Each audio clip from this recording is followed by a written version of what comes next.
Righto.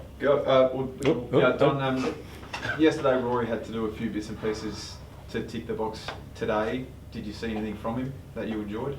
I didn't see a lot from Rory today, no. He's just progressing as we would expect on sort of normal recovery protocol. So I'll get a medical update later today in terms of where he's tracking at. As far as I understand, there's no real change to his status and availability this week. So was he put through any sort of paces today? He ran yesterday? He would have run yesterday. I don't know if he ran this morning or not, but I'm sure he'll be doing some stuff tomorrow and or Thursday, and that'll be, given it's a 7-day term with a guy who didn't finish a game, it'll be probably a late decision, I would imagine.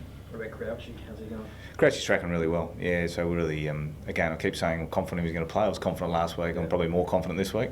And talking to him this morning, and he was out there having a kick and a run around, he's feeling confident with some of the movements he couldn't quite do last week. He's more confident doing those this week, so I expect he'll be fine. Taylor Walker, did he train with the main group today? He did a bit of running today, but that's not unusual for Tex 2 days post-game. He'd sort of do some running, and we didn't do an awful lot out there today. Coming off the trip and the return, it was more getting him going, and we'll get set for the main session on Thursday. With Sloan and Crouch, you take the fact you got a 5-day break after into the Richmond game Thursday week. You take that into account at all? No, not really. No, I don't. The 5-day break's a 5-day break. We've known about the 5-day break since the draw came out. The reality is, every side's going to have a 5-day break, and we're obviously mindful of managing some loads, but we're in a position where to win games of footy, and that's starts this week against. It was a massive game for us against GWS to keep progressing up the ladder. We'll assess the list as best we need to, but we'll be putting our best 22 out there. Coming back from the heat and the humidity of Darwin, I think Atkins says you've dropped 6 Ks. Does that affect your training this week? How do you recover from that in time? No. Well, the guys were able to do some recovery up in Darwin before we left on the Sunday. It's a slightly longer flight, but not significantly longer than if you're going to Brisbane. So we gave them a bit of extra time yesterday, so we're mindful of recovery. But it actually turned out to be not that hot or humid, to be honest. It was mid-20s, and it was a pretty pleasant night for footy. It was good to get the result, but we're mindful always of recovery, and the guys have presented back in really good shape today. So day off tomorrow for them, and then we train fully Thursday. You've got a big decision to make with your rucks. Yep. You've got 2 fit ones, 2 informed ones. Which way do you lean? Yeah, well, that's going to be a conversation at match committee, isn't it? Clearly, with Source coming back, and it was great to see Source back out there on the weekend. I did ask him when it was the last time he kicked 5 goals in a game, and he's going back to, I think, his junior days. So it was great to see him back there and playing really well, and that's great for our side because we've now got the options. And Rob's done a fantastic job coming in as a young, sort of almost first-year ruckman, having played 10 or 12 games, and even on the weekend, opportunity to play against one of the premier ruckmen in Max Gawn.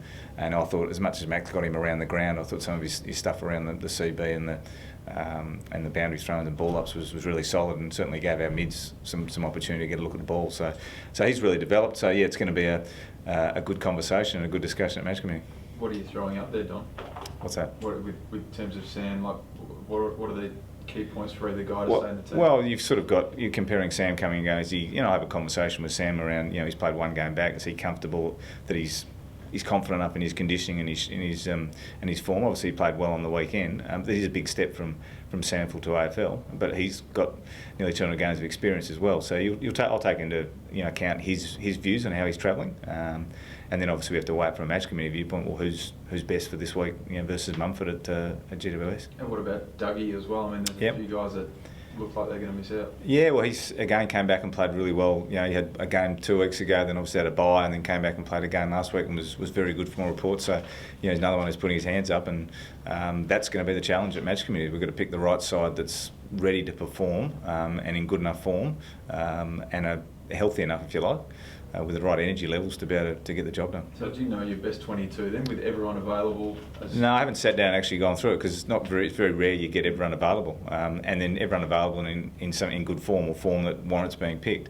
And we've had guys, to be honest, in the last 3 or 4 weeks who've probably had good enough form to be able to get in the side, but haven't been able to get in through just lack of opportunity, and that's a healthy spot to be in. But we've got to now finalise it and get what's the best balance. And sometimes not necessarily the best 22 players play; it's the guys who play the roles that we need for the games and how they're playing that they get a look. With their weapons across the ground, are the Giants your biggest test so far this season? The form they're in and this- the players at their disposal, the form?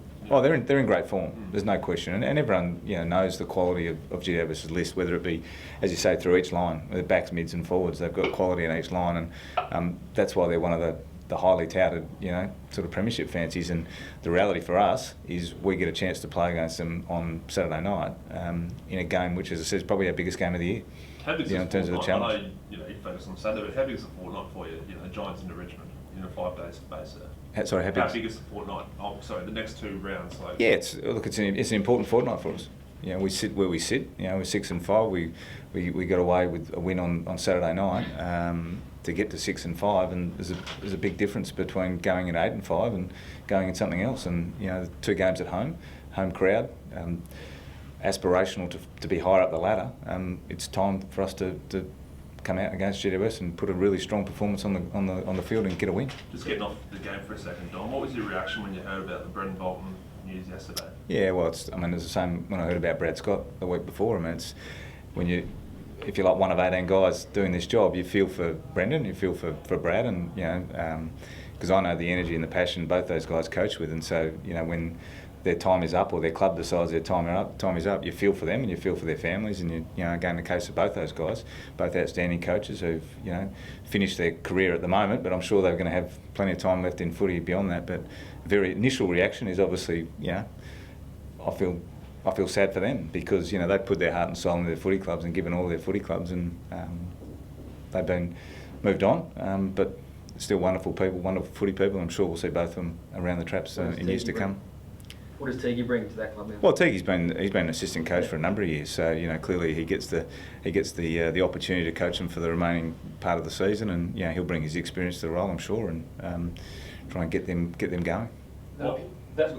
Sorry, Don, that pick swap is looking pretty good at the moment for the club. I mean, obviously focus on this weekend, but a nice prospect to be sitting with the number 1 draft pick at this stage. Yeah, I think, as I said on record before, that's something that was done. To be honest, we're focused on winning games of footy.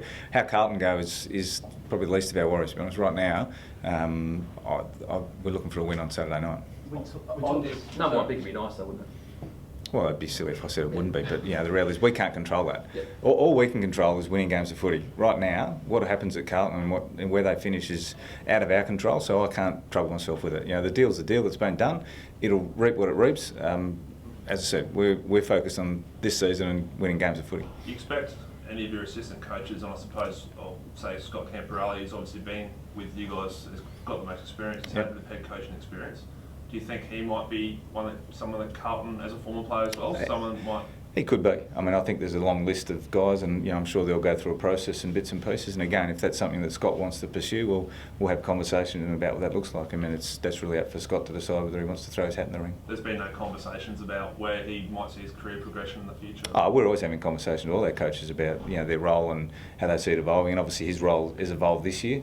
From what he was primarily midfield, he's now doing a bit more around our strategy and our structure stuff and doing a great job. So, look, he's a fantastic guide for me and help for me. And if he wants to pursue that path, we'll support him in that. Were you happy with Bryce Gibbs' game, and has he done enough to keep his spot? Yeah, well, look, was really pleased with Bryce's. He started the game really strongly. As has been reported, we put him onto Oliver in the second half. It was a bit out of control for us. And to Bryce's credit, he got that job done really well, which is fantastic. For him to come in and do that role, and especially given some of the feedback he's taken on board, was great. And I was really rapt for Bryce. In terms of selection this week, it moves it one week down the track. It's hard for me to sit here and say whether he's going to be in or he's out. All I can say is he didn't do himself any disservice on the weekend. Tag again? Possibly, yeah. Who would you send him to? Kelly? Cornelia? Yeah, there's a few options. Oh, is Whitfield out, is he? Yeah, 6 to 8 weeks. Oh, what's he done? Collarbone. Okay, we won't go to Whitfield then, will we? No. Yeah, look, there's a few options in there. Now, whether or not we go, that was an in-game call where we felt like Oliver was having significant influence on the game, and so we thought, well, let's quieten his influence, and Bryce was able to go and do that job. Whether we start that way or not, we'll assess that at match committee and decide. But it's nice to know that he's been able to do it, and it gives us the confidence to know that he can play that role. So you played him as an inside mid with Matt out. So obviously if Matt comes back in, yep. If Rory somehow is fit, you somehow find a place for him? There's a lot of if, buts and maybes there, isn't there? If Crouchy's back and if Sloaney's right and if Bryce and if we tag, so we'll let match committee take its course if we can. Don, how's bit off track, but how's Darcy Fogarty's progress in the SANFL going at the moment? How are you sort of seeing his development? Yeah, well, we swung him back forward, so he played some time down back, and we're sort of happy that he'd be back, and now he's going back forward. So, he's now looking for the next level, if you like, to really push his claims at AFL level. So, he's had a couple of games back as a forward, and he probably hasn't been helped, to be honest, by the lack of continuity given the buys. So he's only had the one game now in 2 games forward, but 1 game in 3 weeks for those guys. So. I'll be keen to see him push on and start really banging the door down for selection, but he's just not quite there at the moment. So give him a few weeks in the SANFL if you can string something together in consideration. Yep, certainly. Where does he fit best for you in the AFL system? What, in terms of position, or? Yeah. I think he can play both, to be honest. I think he sees himself as a natural forward, which we're happy to explore with him at the moment. I like some of the stuff he did down back, but I think he can play both. We just need to give him the opportunity forward, to get him an opportunity down there at SANFL level to really build his game there.